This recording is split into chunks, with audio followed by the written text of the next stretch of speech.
Hello, everybody. I'm in the middle of my vacation on the road, about to see the total eclipse tomorrow, and we're in the path of totality. It's going to be great.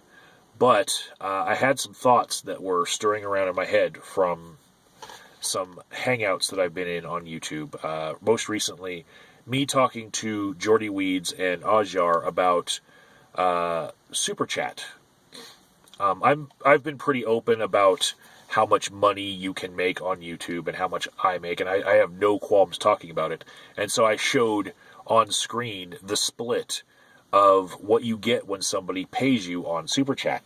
Lizz Reptile recently gave me a $5 Super Chat donation, and I showed, look, I only got $3.50 of it. And that's a 70-30 split, and that follows the math that I had figured out earlier when I set up an experiment. It's stayed constant since Super Chat has been available.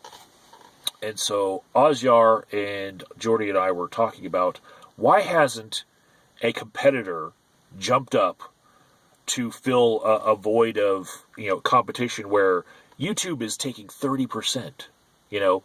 All the competition has to do is take 20%, and they would be the better option, and they could just sweep in here, take over, and have YouTubers say, hey, don't super chat me, send money to me with this link in the description box, right? They could plaster it over their feed too, hey, I like to receive money this way. And we talked about some of the more likely options. I mean, you've got PayPal, right?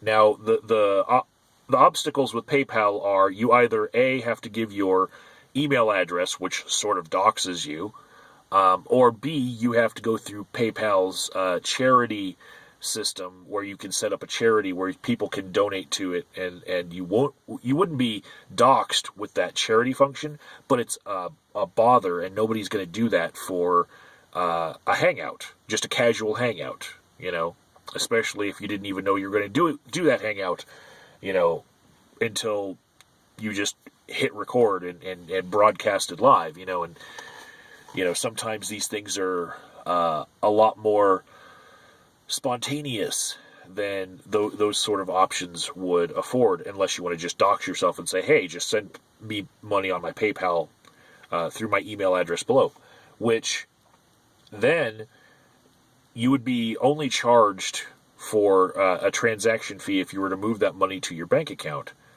which you could just use that money on your PayPal account to purchase things on eBay and other services that take PayPal, and you could reduce the cut that the middleman is taking to zero, potentially. Sometimes the transaction fees to move to banks can range between 2 and 5%, but still that's way better than a 30% cut that YouTube's taking from super chats, right? So as we were talking, Ajyar, Jordy Weeds, and I, we said, well, why doesn't Patreon come up with a different method of just one-time tips to people? Because they already have people's credit card information stored on their website. They can already take payments like that. Why don't they take one-time tips while somebody's watching a live feed? Why is it? Because they are the most likely competition to jump up in there. They have the infrastructure already there. They can already take your payment, right? They can already point to that specific YouTuber's account to send the money to. Most of these YouTubers are having their Patreon link in the description box as they're live streaming too, right? So why is it that they don't take these one-time tips? Well, my explanation is that they, like other subscription services, are immorally manipulating the people that they are selling to. And let me just back up out of this specific instance and give you some other examples of subscription services which do the same thing. Because the further you get people away from knowing that it's real money in their wallet that they are giving up. Like, if you have someone doing a transaction and they are using real fucking cash, taking it out of their wallet, and they're saying, here's my cash. They can feel that money leaving their hands, right? So if you move towards taking credit card transactions, just take a card and say, hey, swipe my card. Move towards credit card transactions, and you get people to feel the loss of money even less, right? Now, if you can get it to where they can just take their wallet and slap it on the counter, they feel that loss of money even less than that, right? And this is a manipulative sales tactic to get people more pliable with the amount of money that they're willing to give up. So, using this concept, subscription services have been around for a while. People would much more be willing to sign up for a service where they're not going to feel the amount of money that's leaving them right now. Credit cards work this way. So they're much more likely to say, okay, well, I'll pay this little amount over a long period of time, which may even be a lot more money in the long run than one upfront fee, right? My best example of this doesn't have any technology related to it. It's actually gym memberships, okay? You go to a gym and they want to, sell you this gym membership where you can't just pay $20 and just use their stuff for the month and prepay it. No, you have to sign up for, I'm going to pay $20 now, and I can cancel at any time, but I'm going to pay $20 in the next month and next month, and you must give them your credit card information in order to use this gym. Why? Because they can pretty much bank on less than 5% of the people signing up for these gym memberships actually using the gym regularly, right? People will just forget that they even signed up for this gym membership. They'll pay it. It'll just come out of their account. They're not even checking their bank statements, right? Most people. So they're not feeling this money leave them, right? And until they maybe create a budget and actually get fiscally responsible. So, yeah, this subscription goes on. You don't even use the service, and less than 5% of the people that are subscribed to it actually create the wear and tear on the machines and actually use the product that they're giving. So, like this, a lot of things have changed on the internet from, let's go away from upfront fees to let's charge people later, right? And charge them a little amount so that they're nickel and dimed, and that little amount actually adds up to more than an upfront fee. To me, the most heinous is Adobe Suite with Adobe, all the After Effects and Photoshop and all that. All that suite is now a subscription service.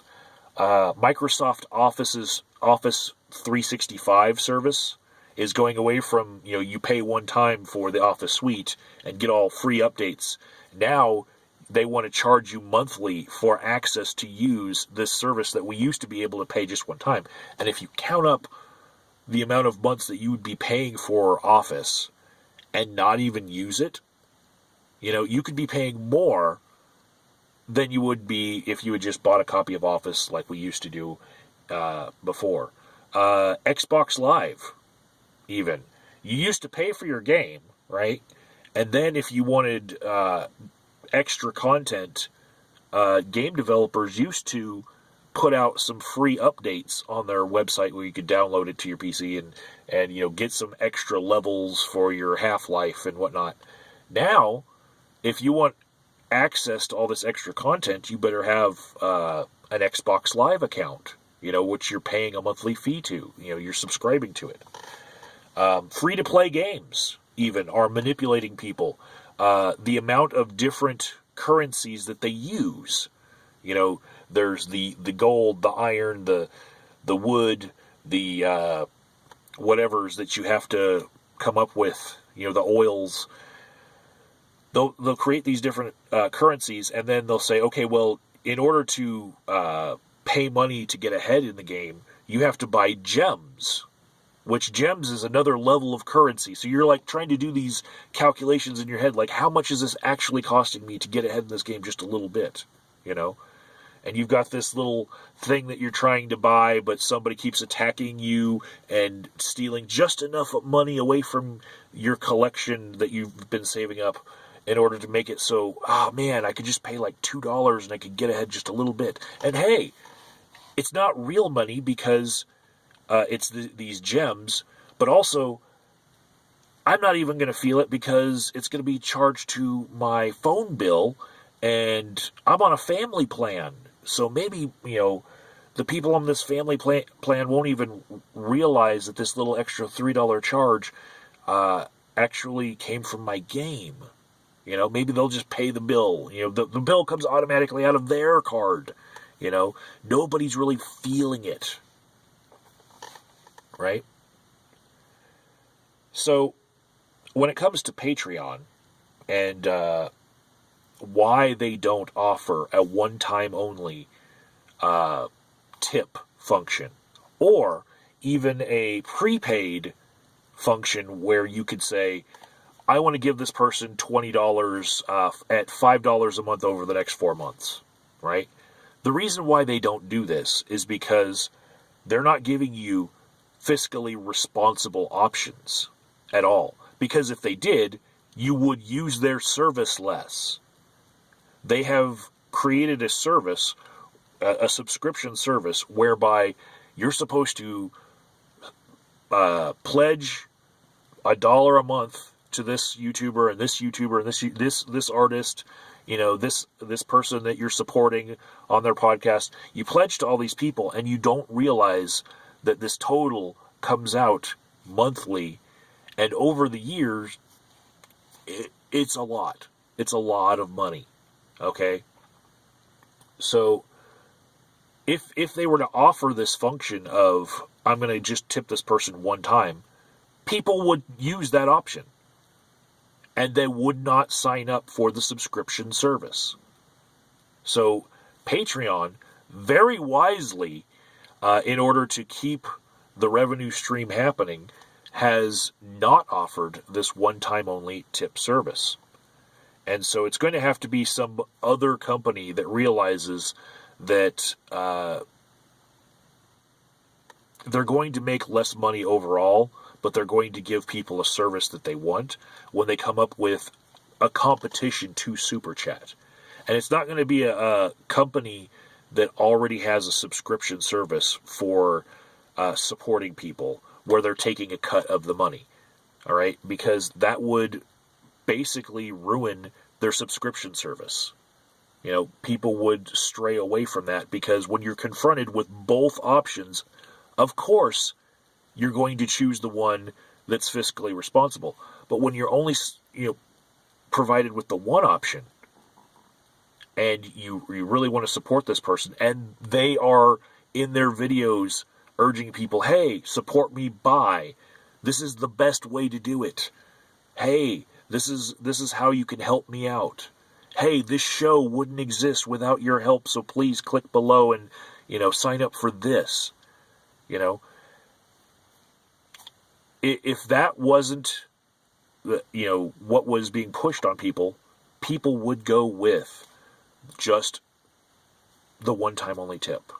And that's why no one's going to pop up as competition for Super Chat unless they're a company that is resigned to the fact that they're going to make way less money than these subscription services, right?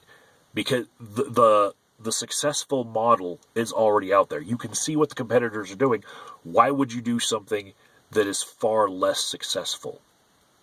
And that's why I feel like it's immoral. And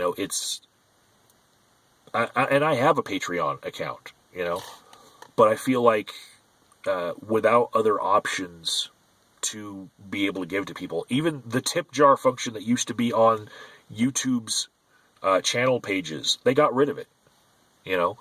And I think the reason why is because they realized other services that they have, like YouTube Red and YouTube TV, that they want people to sign up for, subscription services, they realized, those are kind of being undermined by people wanting to directly only tip just the people that they want to tip,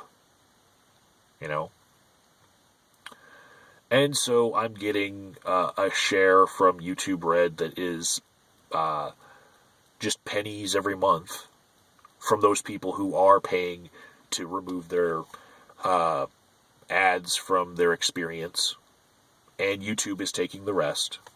And people are, instead of donating to the individual creators that they want to give to, they're having this middleman take the lion's share of their money, be it YouTube or Patreon. But those companies that are taking the lion's share would not be in operation the way that they are if they were to allow people to spend their money in a fiscally responsible way that isn't manipulative.